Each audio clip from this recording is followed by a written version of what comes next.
টিহুত মন্ত্ৰী চন্দ্ৰমোহন পাটোৱাৰীৰ নিৰ্বাচনী চমক।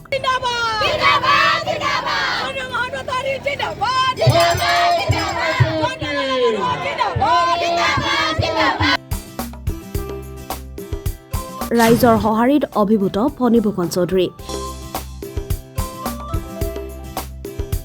ঢোলে ডগৰে টিহুত আদৰণি চন্দ্ৰমোহন ফণীভূষণক।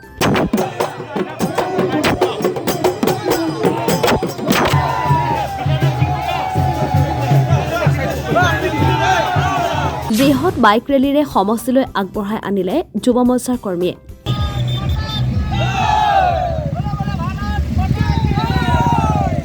নাচি বাকী পুষ্প বৃষ্টিৰে আনন্দত মতলীয়া মহিলা।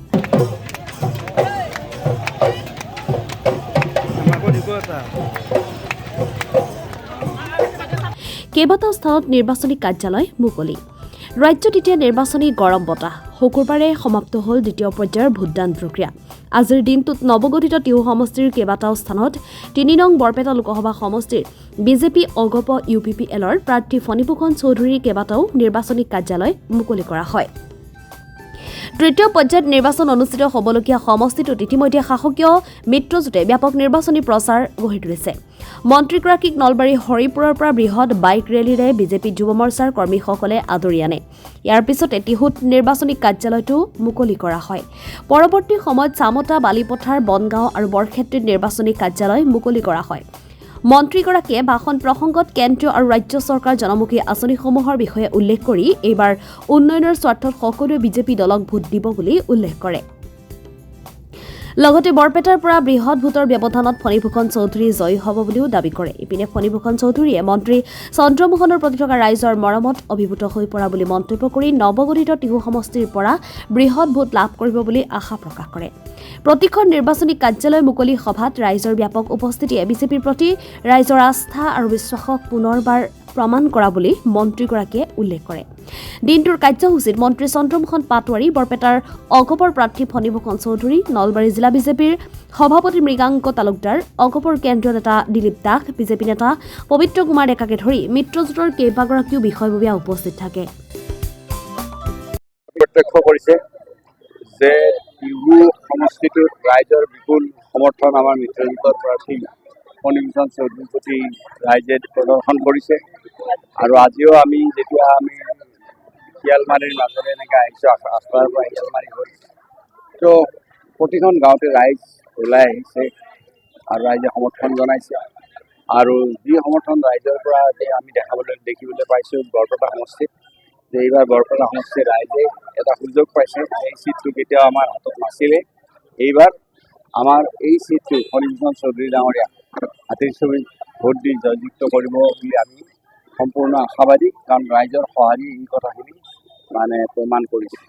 দ্বিতীয় পৰ্যায়ত ভাল হ'ব, আমাৰ ভাল হ'ব, আটাইকেইখন চিটটো ভাল হ'ব। ব্যৱধানটো একচুৱেলি মই ব্যৱধানৰ কথা নকওঁ, কিন্তু বিপুল ভোটত জিকিব। ব্যৱধানটো ক'লে কি হয়, ইমান হাজাৰ ভোটত জিকিব, ইমান লাখত জিকিব। একচুৱেলি 5 বছৰৰ মূৰত ৰাইজে গণতান্ত্ৰিক অধিকাৰ এবাৰেই পায় ভোট দিয়া নিজস্বভাৱে। আজি মই যদি কওঁ যে 6 লাখ ভোটত জিকিব, মানে ভাবিব যে আমি ভোট দিম আৰু এওঁৰ ওপৰতে কেনেকৈ ক'ব পাৰে আমাৰ কথাটো। অলপ অহংকাৰীজন মানুহবিলাকে অনুভৱ কৰে এইটো কথা। গতিকে ৰাইজৰ যিটো গণতান্ত্ৰিক অধিকাৰ, সেই অধিকাৰটো এবাৰে পায় বছৰত। গতিকে সেই অধিকাৰটো মই কেতিয়াও ৰাইজৰ পৰা টানি আনিব নিবিচাৰোঁ। গতিকে এইটো কথা নিশ্চিত যে ৰাইজৰ সঁহাৰি এইটো প্ৰমাণ কৰিছে যে ফণীভূষণ চৌধুৰী বিপুল মাৰ্জিনত, বিপুল সংখ্যক ভোটত বৰপেটা সমষ্টিৰ পৰা নিৰ্বাচিত হ'ব। কৰিব, এইবাৰো কৰিব। মুখ্যমন্ত্ৰী ডাঙৰীয়া এইটো ঘোষণা কৰিছে 13খন আসন পাম বুলি কৈছে তেখেতে। গতিকে আমি 13খন আসন পাব লাগে। মুখ্যমন্ত্ৰী ডাঙৰীয়াটো এটা এছেছমেণ্ট কৰি কৈছে কথাটো। দুয়োঘৰত 3-কোণীয়া প্ৰতিদ্বন্দ্বিতা হ'ব।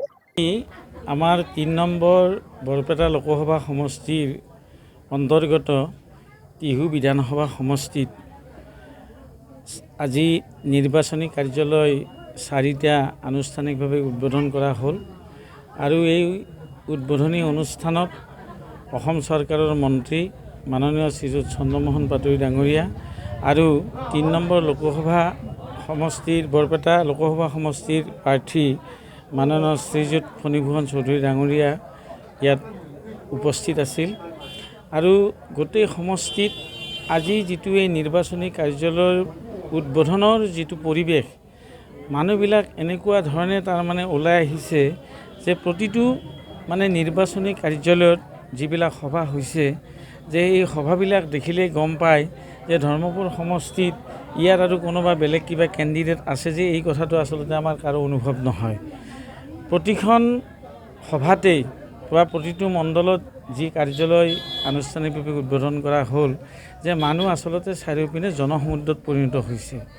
আজি আমাৰ যিগৰাকী আমাৰ কেণ্ডিডেট যিগৰাকী প্ৰাৰ্থী ৩ নম্বৰ লোকসভা সমষ্টিৰ তেখেত ফণীভূষণ চৌধুৰী ডাঙৰীয়া আৰু তেখেত ইয়ালৈকে আহি তেখেতে ৰাইজৰ যিটো অভূতপূৰ্ব সঁহাৰি পালে সেইটো সঁচাকৈ আপ্লুত হৈছে আৰু প্ৰতিখন সভাতে আচলতে জনসমুদ্ৰত পৰিণত হৈছে। ইয়াৰ এটা মূল কাৰণ হৈছে যে আমাৰ বৰ্তমানৰ যিজন স্থানীয় বিধায়ক মাননীয় চন্দ্ৰমোহন পাটোৱাৰী ডাঙৰীয়াৰ এই সমষ্টিৰ প্ৰতি থকা যিটো মৰম বা ৰাইজৰ যিটো বিকাশ যিটো উন্নয়ন প্ৰতিটো ক্ষেত্ৰতে এই কথাখিনি ৰাইজে ভালদৰে জানে আৰু তেখেতৰ লগত ধৰ্মপুৰ সমষ্টিৰবাসী সদায় একেলগেই একেধৰণে আছে আৰু আজিও তাৰ ব্যতিক্ৰম নহয়। আজিৰ এই নিৰ্বাচনী সভাতেই আচলতে এই কথাটো প্ৰমাণ কৰি দিছে। নিৰ্বাচনৰ দিন চপে আহিছে আৰু আমাৰ লগে লগে আমাৰ ব্যস্ততাও বাঢ়ি গৈছে। নাই এতিয়া আমিতো কৈ আছোঁ যে আমাৰ সদায় ভোটৰ সংখ্যাটো ব্যৱধানটো বৃদ্ধি পাই আছে।